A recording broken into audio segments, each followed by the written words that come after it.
দেখো এখানে দুটো বাংলা ফ্রেজ লিখেছি। কোণঠাসা করা, আরেকটা হচ্ছে সন্দেহ প্রকাশ করা। একটা ইংরেজি হচ্ছে টু ব্রিং টু বে, আরেকটা হচ্ছে কল ইন টু কোয়েশ্চেন। এগুলো আমরা কীরকমভাবে ব্যবহার করে থাকি, দেখা যাক এর অ্যাপ্লিকেশানগুলো করা যায় কি। কোণঠাসা করা বলতে কাউকে এমনভাবে এমন একটা অবস্থায় এনে ফেলা যেন তার কোনো কিছু শারীরিক হোক, মানসিক হোক বা কোনো বুদ্ধিগত ব্যাপার হোক, কোনো ব্যাপারে যেন সে কিছু করে উঠতে না পারে, সে এঁটে উঠতে না পারে, কোনো কিছুভাবে যেন সে এঁটে উঠতে না পারে, সেরকম ক্ষেত্রে বোঝাতে আমরা কোণঠাসা বলে থাকি। সেটা শারীরিক দিক থেকেও হতে পারে, অথবা তার ক্রিয়াকলাপ দিয়েও হতে পারে, সেগুলো হতে পারে, তার প্ল্যানিংয়েও হতে পারে। ঠিক আছে, তো দেখো সদস্যরা সেক্রেটারিকে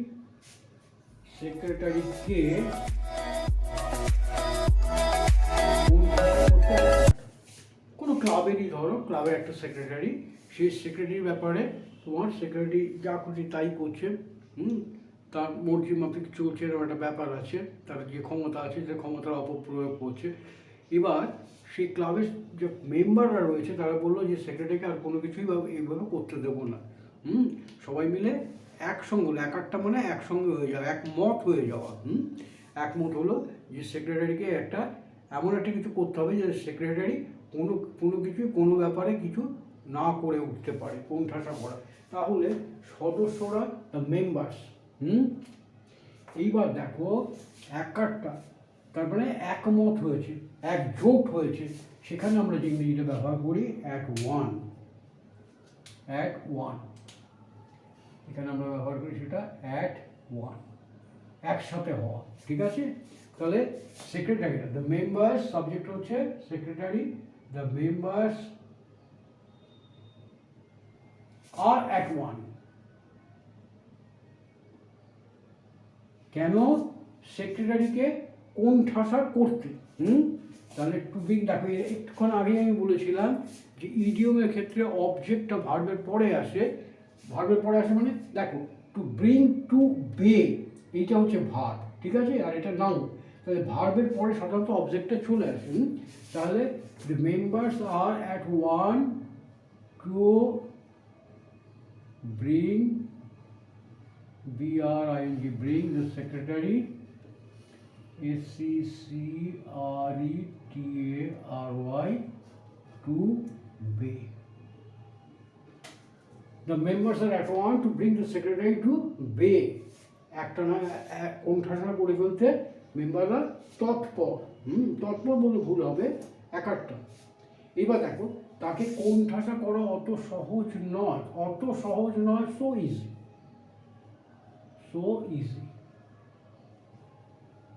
নট সো ইজি, অত সহজ নয়, নট সো ইজি। এই ছোটো এগুলো কিন্তু আমাদের ফ্রেজগুলো কিন্তু মনে রাখতে হবে, শিখে রাখতে হবে যেন ভুলে না যায়। অত সহজ নয়, নট সো ইজি। তাকে কোণঠাসা করা। এইবার দেখো যেতে, করতে, খেতে আমরা টু কথাটা ব্যবহার করি। তাহলে কোণঠাসা করা মানে কোণঠাসা করতে। তাকে কোণঠাসা করতে টু ব্রিং হিম টু বে, to bring him to bay, এই পুরোটা হলো আমার subject. is not so easy। তাহলে to bring him to bay is not so easy। বুঝা গেল? সেন্টেন্সের ফ্রেমিংগুলো খেয়াল করো, কনস্ট্রাকশনগুলো খেয়াল করো। কনস্ট্রাকশনগুলো খেয়াল করলে দেখবে যদি নতুন কোনো বেঙ্গলি ফ্রেজ তুমি পাও, তাহলেও তোমার সেন্টেন্স বলতে, কথাটা বলতে, বাক্য গঠন করতে কোনো অসুবিধা হবে না। এবার দেখো পাহারাদাররা চোরটাকে ছাদে কোণঠাসা করলো বলতে আমরা দুটো বলতে পারি। করলো বলতে পাস্ট টেন্স আমরা ধরতে পারি, করেছিল। আবার তোমার প্রেজেন্ট পারফেক্ট যদি এইমাত্র করে থেকে থাকে তাহলে প্রেজেন্ট পারফেক্ট, সিচুয়েশন অনুযায়ী আমরা এটাকে প্রেজেন্ট পারফেক্ট করব অথবা পাস্ট টেন্স করব। তাহলে এটা আমরা বুঝতে পারছি পাহারাদাররা চোখে ছাদে কোণঠাসা করলো, তার মানে কোনো অতিথি বর্ণনা দিতে গিয়ে যখন আমরা বলি তখন এটা পাস্ট ইনডেফিনিট হিসেবেই ধরে নেব। পাহারাদাররা, the guards, the guards, GUARDS, the guards. এবার এটা তো হলো সাবজেক্ট, সাবজেক্টের ভার্ব আসবে। ভার্ব কোনটা? এই যে ফ্রেজাল, এইটা তোমার কি বলে বেঙ্গলি ফ্রেজ এইটা, এর মধ্যে ভার্বের পার্ট হচ্ছে ব্রিং। তাহলে করলো, ব্রিং এর পাস্ট টেন্স, পাস্ট ইনডিফিনিট যদি করি তাহলে গার্ডস ব্রট, BROUGHT, ব্রট কাকে? অবজেক্টকে। Brought the thief. দেখো এখানে অবজেক্টটা আগে চলে এসছে তোমার বাকি পোর্শনটার আগে। তাহলে the guards brought the thief to bay, কোথায়? ওয়্যার? অন দ্য রুফ, ছাদে। On the roof. কোনটার পর কোনটা বসাবো এটা খেয়াল করে করতে হবে।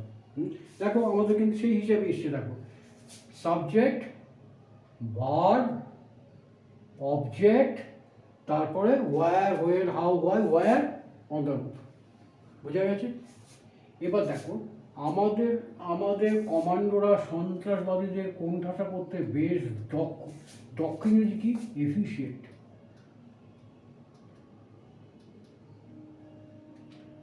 বেশ দক্ষ, ইজ এফিশিয়েন্ট অথবা আর এফিশিয়েন্ট। কারা? আমাদের কমান্ডোরা। তাহলে আওয়ার কমান্ডোস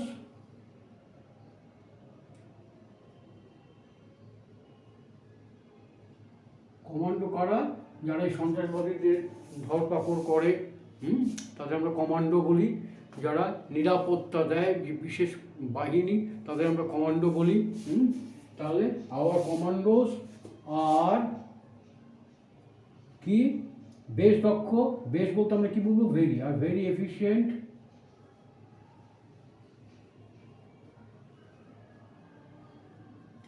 কি?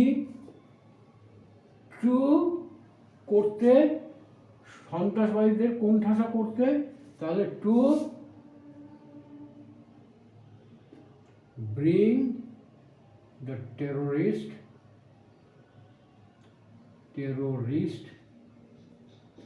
Two bay. তাহলে our commandos are very efficient to bring the terrorists to bay. আবার খেয়াল করে দেখো সাবজেক্টের পরে, এই ভার্বের পরে অবজেক্টটা এসছে। এইবার দেখো দক্ষর জায়গায় আমরা যদি বলি তৎপর, বেশ তৎপর মানে খুব ঝটপট কি করতে পারে। দক্ষ জায়গায় আমরা বললাম তৎপর।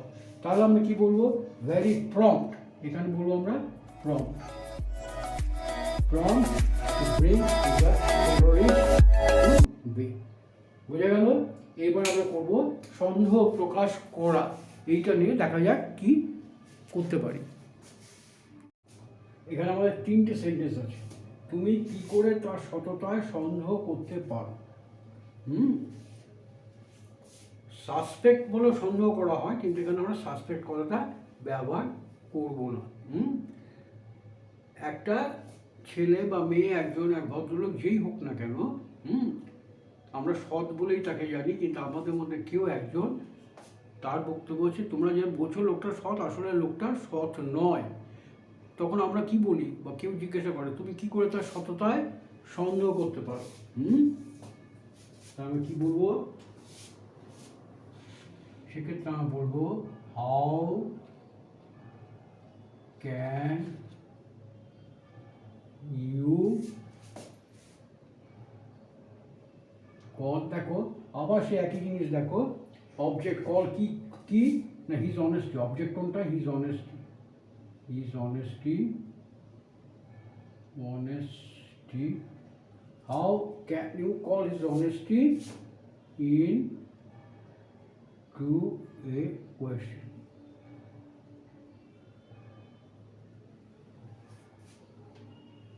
তাহলে how can you call his honesty into a question, এইটা আমরা বলতে পারি। আবার দেখো এই আবহাওয়ায় কালকের পিকনিক হবে কিনা সন্দেহ আছে, মানে অনিশ্চিত। সন্দেহ প্রকাশ করা হচ্ছে। ব্যাপারটা অনিশ্চিত। তাহলে কালকের picnic, the picnic on tomorrow আমরা বলতে পারি, অথবা টুমরোজ পিকনিকও বলতে পারি। তাহলে এই আবহাওয়ায় this weather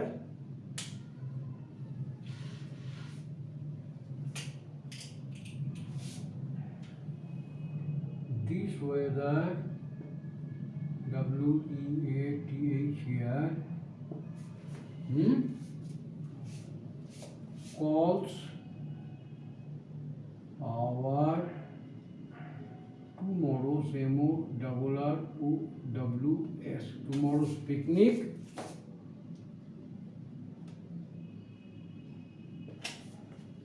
this weather calls our tomorrow's picnic into a question.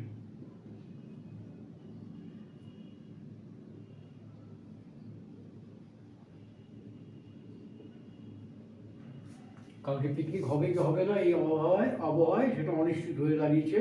তাহলে this weather calls our tomorrow's picnic into a question. হ্যাঁ, এইবার দেখো এটা ইনডিফিনিটে করেছে, কিন্তু যদি বলা হয় অনিশ্চিত করে দিয়েছে, হ্যাঁ কালকে পিকনিক সম্পর্কে একটা প্রশ্ন তুলে দিয়েছে, সমস্যা হতে পারে, সেখানে বলবো দিস ওয়েদার হ্যাজ কল্ড। সেখানে আমরা কি বলবো, এই জায়গাটা আমরা কি বলবো, হ্যাজ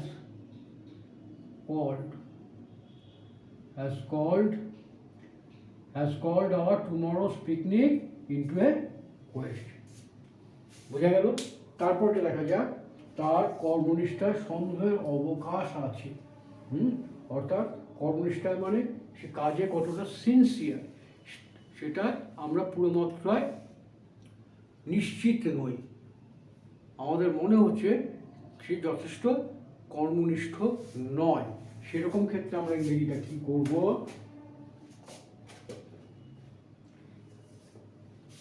এটাকে উপরে লিখছি, তার কর্মনিষ্ঠা his sincerity,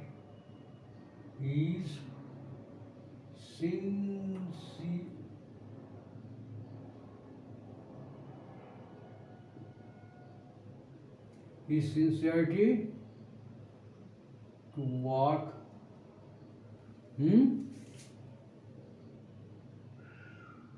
his sincerity to work may be a question,